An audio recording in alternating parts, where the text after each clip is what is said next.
Makanya wanita idaman itu cuma 3. Anggun di ruang tamu, gesit di dapur, seksi di kasur. Mantap. Sudah hafal?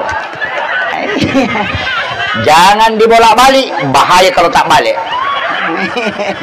Iya. Jadi anggun di ruang tamu selalu menjaga penampilan. Gesit di dapur, tidak bunyi piringnya, jadi air panasnya. Seksi di kasur, jangan membungkus dirinya kalau mau tidur bersama suami.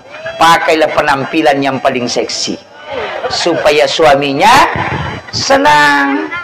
Jangan dibungkus semua, ada mie kosnya lagi, ada mie pakai lagi, tutup lagi kepalanya, tempel lagi kiri kanan, baru pakai baju kos, baru pakai jaket, baru pakai selimut.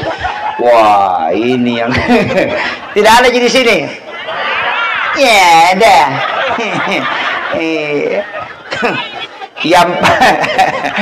Yang paling parah semua minyak angin dipakai, minyak kampak, minyak ini, minyak kutus-kutus. Bagaimana baru masuk suaminya langsung lowbat.